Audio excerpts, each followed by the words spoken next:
ಎಲ್ಲ ರೈತ ಬಾಂಧವರಿಗೆ ನಮಸ್ಕಾರ. ನಾನು ನಿಮ್ಮ ಶಿವಕುಮಾರ್ ಮಠಪತಿ. ಇವತ್ತಿನ ದಿನ ಈ ವಿಡಿಯೋ ಮಾಡೋ ಮುಖ್ಯ ಉದ್ದೇಶ ಏನಪ್ಪಾ ಅಂತಂದ್ರೆ, ಮೆಕ್ಕೆಜೋಳೊಳಗೆ ಬರುವಂಥ ಕೀಟ ಬಾಧೆಗಳ ಬಗ್ಗೆ ಒಂದು ಸ್ವಲ್ಪ ಬ್ರೀಫ್ ಆಗಿ ಡಿಸ್ಕಷನ್ ಮಾಡೋಣ.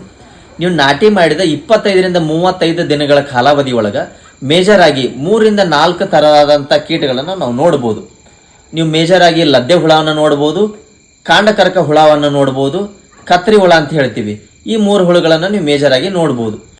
ಈ 3 ಹುಳುಗಳ ತಾಯಿ ಹುಳ ಆದಂಥ ರೆಕ್ಕೆ ಹುಳ ತತ್ತಿಗಳನ್ನು ಸುಳಿ ಒಳಗೆ ಇಡ್ತೈತಿ.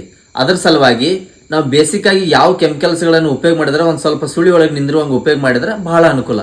ಬೇಸಿಕ್ಕಾಗಿ ನಾವು ಯಾವ ಕೆಮಿಕಲ್ಸ್ಗಳನ್ನು ಉಪಯೋಗ ಮಾಡಬೇಕಪ್ಪ ಅಂತಂದ್ರೆ, ನೀವು ಎಮೆಮೆಕ್ಟಿನ್ ಬೆಂಜೇಟನ್ನು ಉಪಯೋಗ ಮಾಡ್ಬೋದು, ನೊವೆಲೆರಾನ್ ಕೆಮಿಕಲ್ ಉಪಯೋಗ ಮಾಡ್ಬೋದು, ಅಥವಾ ನೀವು ಇಂಡಾಕ್ಸೋ ಕಾರ್ಬನ್ ಉಪಯೋಗ. ನೀವು ಎಮೆಮೆಕ್ಟಿನ್ ಬೆಂಜೋಯೇಟನ್ನು ಜೈಕೆಸನ್ ರೈಪರ್ ಒಳಗೆ ನೋಡ್ಬೋದು, ಬಯೋಕ್ಲೇಮ್ ಒಳಗೆ ನೋಡ್ಬೋದು, ಪ್ರೋಕ್ಲೇಮ್ ಒಳಗೆ ಸಿಗ್ತೈತಿ, ಟಾಟಾದ ರಿಲನ್ ಒಳಗೆ ನೋಡ್ಬೋದು, BASF ಮಸೇರ್ ಅನ್ನೋ ಪ್ರಾಡಕ್ಟ್ ಒಳಗೆ ನಾವು ಎಮೆಮೆಕ್ಟಿನ್ ಬೆಂಜೋಯೇಟ್ 5% ಗ್ರ್ಯಾನ್ಯೂಲ್ಸನ್ನು ಕಾಣ್ಬೋದು.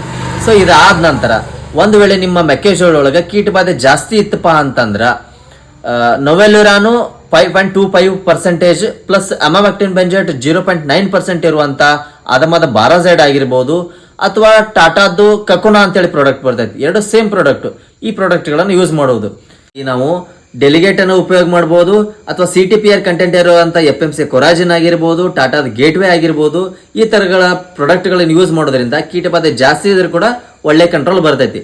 ಇನ್ ಕೇಸ್ CTPR ನಿಮ್ಗೆ ಗ್ರ್ಯಾನ್ಯುಲೇಟೆಡ್ ಫಾರ್ಮೆಟ್ ಒಳಗೆ ಬೇಕಾಗಿದ್ರೆ FMCದ ಫರ್ಟೆರಾ ಅಂತ ಬರ್ತೈತಿ, ಆಮೇಲೆ ಟಾಟಾದ ಗೇಟ್ವೇ ಅಂತೇಳಿ ಪ್ರಾಡಕ್ಟ್ ಯೂಸ್ ಮಾಡೋದ್ರಿಂದ ವಾಪಸ್ ನಮಗೆ ಕೀಡಾಗೋದು ಬಹಳ ಕಡಿಮೆ. ಕೆಮಿಕಲ್ಗಳ ಜೊತೆಗೂಡಿ ನೀವು ಗ್ರೋತ್ ಪ್ರಮೋಟರ್ನ ಉಪಯೋಗ ಮಾಡ್ಕೋಬಹುದು.